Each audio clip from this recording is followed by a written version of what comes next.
আজকে আমরা পাঠ করছি বনফুলের নির্বাচিত ছোট গল্প থেকে একটি ছোট গল্প, মানুষের মন। মানুষের মন ছোট গল্পটি অনার্স তৃতীয় বর্ষের শিক্ষার্থীদের জন্য পাঠ্য করা হয়েছে। আমরা শুরু করছি মানুষের মন। নরেশ ও পরেশ দুইজনের সহোদর ভাই, কিন্তু এক বৃন্তে দুইটি ফুল এ উপমা ইহাদের সম্বন্ধে খাটে না। আকৃতি ও প্রকৃতি উভয় দিক দিয়েই ইহাদের মিলের অপেক্ষা অমিলই বেশি।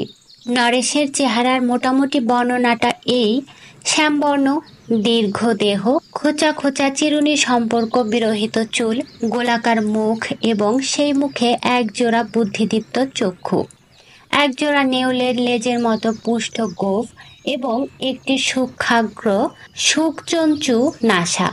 পরেশ খর্বাকৃতি, ফর্সা, মাথায় কোঁকড়ানো, কেশদাম বাবরি আকারে সুসজ্জিত, মুখটি একটু লম্বা গোছের, নাকটি থ্যাপড়া, চক্ষু দুটিতে কেমন যেন একটা তন্ময় ভাব, গোঁফদারি কামানো, গলায় কণ্ঠি, কপালে চন্দন। মনের দিক দিয়ে বিচার করলে দেখা যায় যে দুইজনেই গোঁড়া। একজন গোঁড়া বৈজ্ঞানিক আর একজন গোঁড়া বৈষ্ণব। অত্যন্ত নিষ্ঠা সহকারে নরেশ জ্ঞানমার্গ এবং পরেশ ভক্তিমার্গ অবলম্বন করিয়াছেন। যখন নরেশের কম্বাইন্ড হ্যান্ড চাকর নরেশের জন্য ফাউল কাটলেট বানাতে ব্যস্ত এবং নরেশ থিওরি অফ রিলেটিভিটি লইয়া উন্মত্ত, তখন সেই একই বাড়িতে পরেশ সপাক নিরামিষ আহার করিয়া যোগ বাশিষ্ঠ রামায়ণে মগ্ন। ইহা প্রায়ই দেখা যাইত।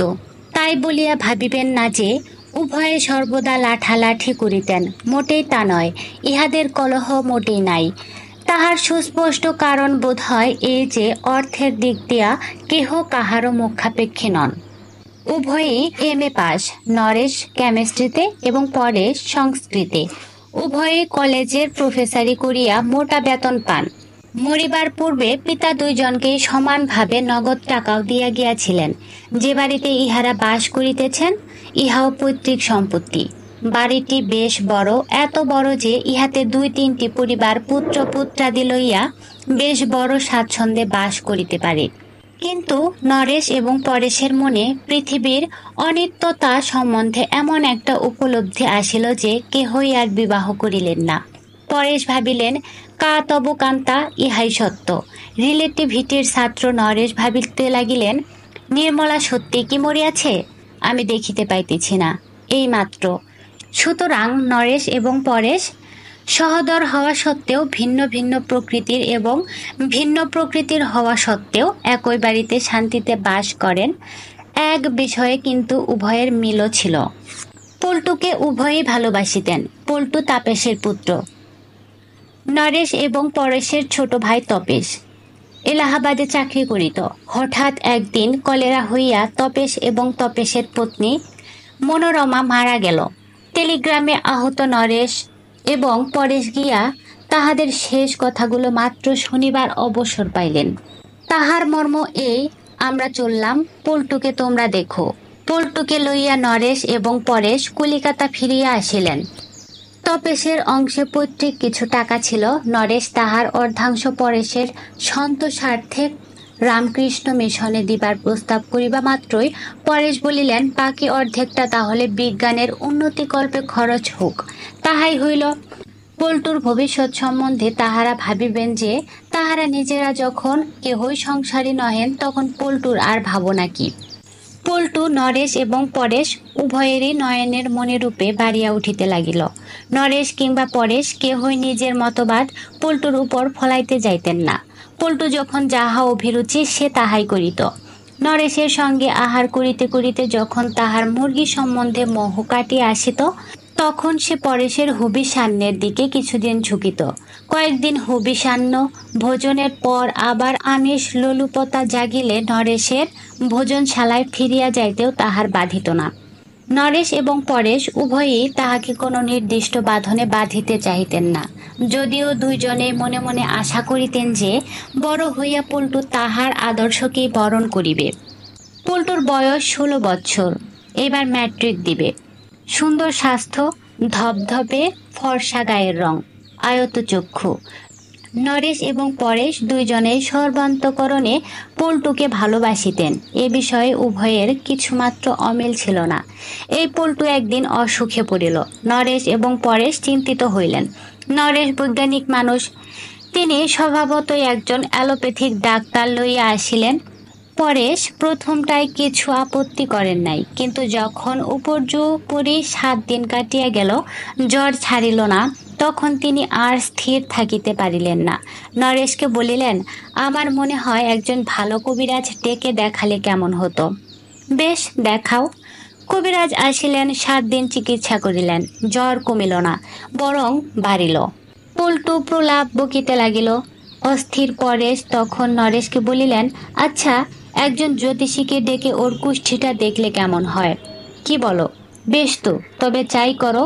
এ জ্বর 21 দিনের আগে কমবে না। ডাক্তারবাবু বলেছিলেন টাইফয়েড। তাই নাকি? পল্টুর কোষ্ঠী লইয়া ব্যাকুল পরেশ জ্যোতিষীর বাড়ি ছুটিলেন। জ্যোতিষী কহিলেন, মঙ্গল মার্কেশ, তিনি রুষ্ট হইয়াছেন। কি করিলে তিনি শান্ত হইবেন তাহার একটা ফর্দ দিলেন।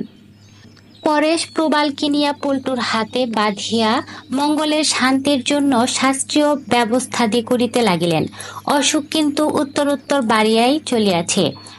নরেশ একদিন বলিলেন, কবিরাজি ঔষধে তো বিশেষ উপকার হচ্ছে না, ডাক্তারকেই আবার ডাকবো নাকি? তাই ডাকো না হয়। নরেশ ডাক্তার ডাকিতে গেলেন। পরেশ পল্টুর মাথার শিয়রে বসিয়া মাথায় জল পটি দিতে লাগিলেন। পল্টু প্রলাপ বকিতেছে, মা, আমাকে নিয়ে যাও। বাবা, কোথায়? আতঙ্কে পরেশের বুকটা কাঁপিয়া উঠিল। হঠাৎ মনে হইল, তারকেশ্বর গিয়া ধর্ণা দিলে শুনিয়াছি দৈব ঔষধ পাওয়া যায়। ঠিক নরেশ ফিরিয়া আসিতেই পরেশ বলিলেন, আমি একবার তারকেশ্বর চললাম, ফিরিতে 2-1 দিন দেরি হবে। হঠাৎ তারকেশ্বর কেন? বাবার কাছে ধর্ণা দেব। নরেশ কিছু বলিলেন না। ব্যস্ত সমস্ত পরেশ বাহির হইয়া গেলেন। ডাক্তার পরীক্ষা করিয়া বলিলেন, বড় খারাপ টার্ন নিয়েছে। ডাক্তারি চিকিৎসা চলিতে লাগিল।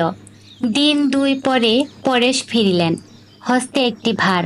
উল্লাসিত হইয়া তিনি বলিলেন, বাবার স্বপ্নাদেশ পেলাম। তিনি বললেন যে রোগীকে যেন ইঞ্জেকশন না দেওয়া হয়, আর বললেন এই চরণামৃত রোজ একবার করে খাইয়ে দিতে, তাহলেই সেরে যাবে।